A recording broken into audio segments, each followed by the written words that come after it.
Son of Porthos.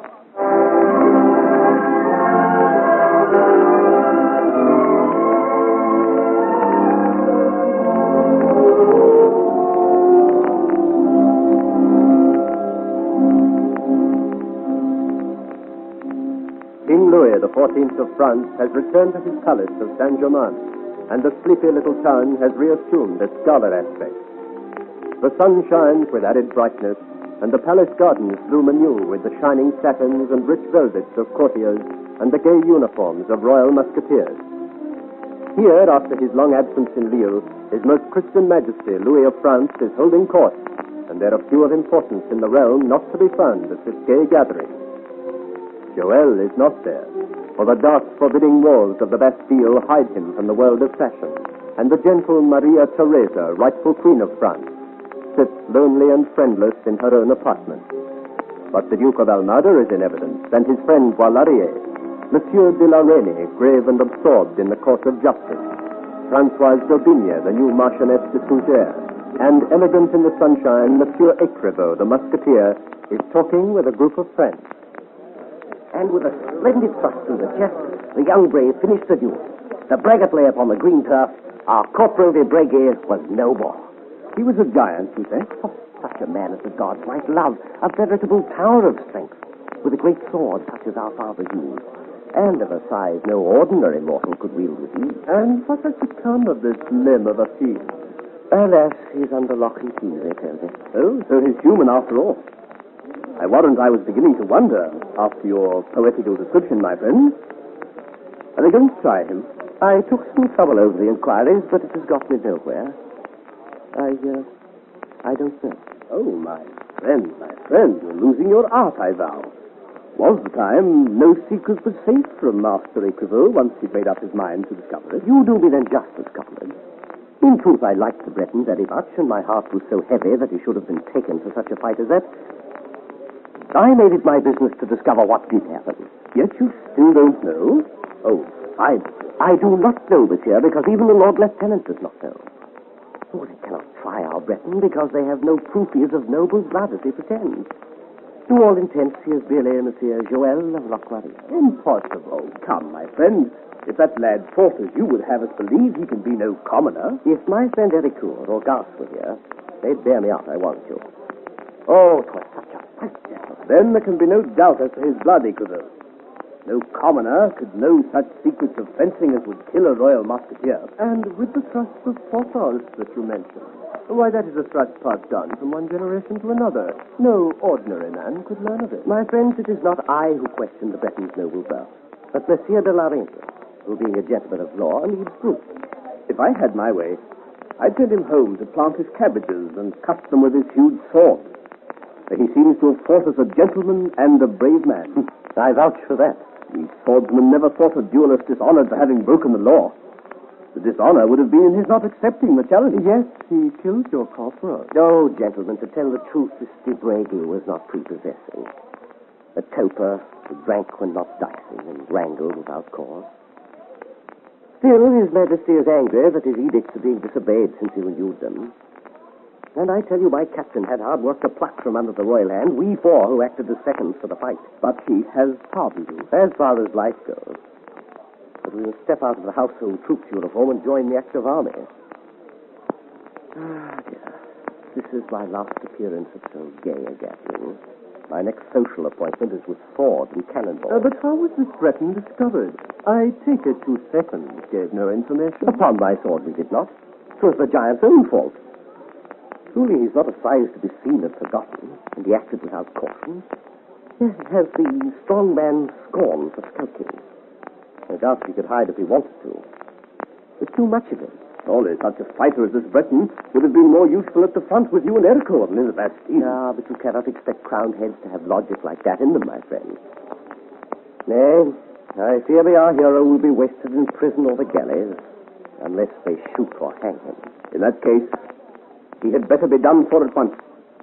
For upon my sword, though I've never clapped eyes on him, I am beginning to like him. And I do not like my friends to suffer.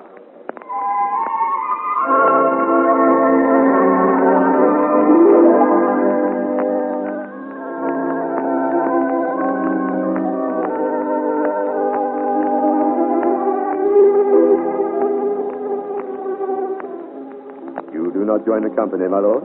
In good time, Boilarier, when there is company worth joining. Peaceful up here on the terrace, my lord.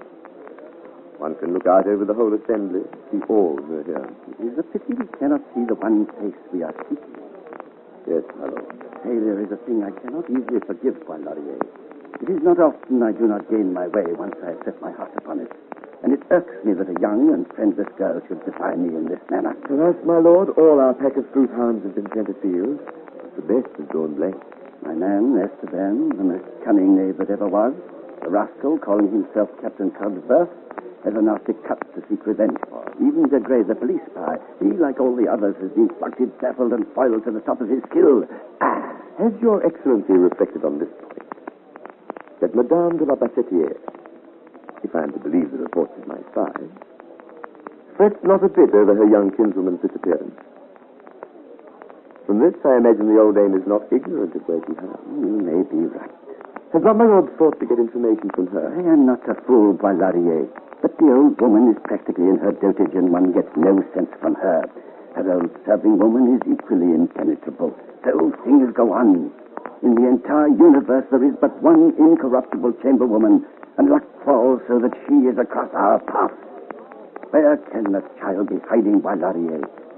She is but a child, an orphan, friendless, a stranger, here in Paris, while you and I know it better than the corridors of our childhood homes. Where can she be? Is it possible that she is no longer in Paris? Perhaps she has returned home. To Anjou, I have sent messengers where she's not to be seen.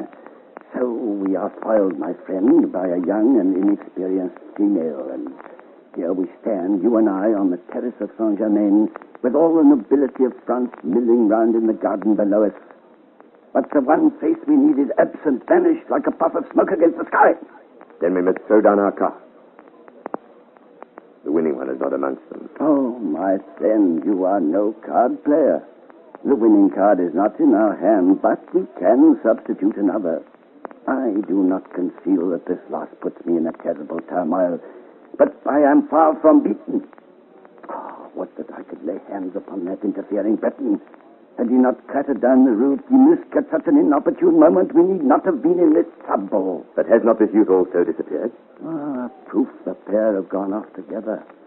Young love. It is the most inconvenient and unpredictable of foibles. A fire that destroys the sane logic of man's life. But this time, Boilarier, it has gone too far. These children have stood between me and my goal. They have thrown themselves across the path of the Duke of Almada, and that Boilarier is equal to signing their death warrant. There is no corner in France which they shall safely hide. No, my lord. But what of the substitute you must find for Mademoiselle de Tremblay? Yes, that is the matter for the present. Gossip says His Majesty has returned in poor humor with the Marchioness. Gossip also has it the Marchioness has planned of her own to defeat such a humor. She still has much influence with the king, though, my lord. And more power than suits our purpose. A plague on the Bretons. This is the moment when the king is at odds with the Montespan, and we are not in a position to take advantage of it. What has put the king in such a humor? Some say it is because of advice she gave him which is curdled in the practice of it. Others say it is worry over the insurrection of Duke Charles to the reign. Then there is the Queen's health. I have been speaking with one of her physicians, and he is truly worried over her continued indisposition. It was because of this His Majesty returned so soon. I believe he is fond of her, though he shows his affection in strange ways. All this but proves to me that the moment is upon us to act, and we are not ready. Louis' mind in such a froth over so many things, a fresh and pretty face would prove a welcome distraction. But, my lord, even with Mademoiselle de Tremblay in our custody, if His Majesty is in so grim a mood, Louis of France is no friend of ours, my lord. We would be constrained to tread most carefully. You do me an injustice, Boilarier.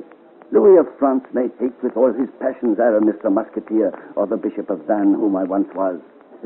He will not readily forget the part I played with Porthos by my side in dethroning him. Nor the terms you and your comrades once extorted from his mother, Anne of Austria. But the Duke of Almada, my dear Boilarier, is quite another person. I represent the sovereign lord of Spain.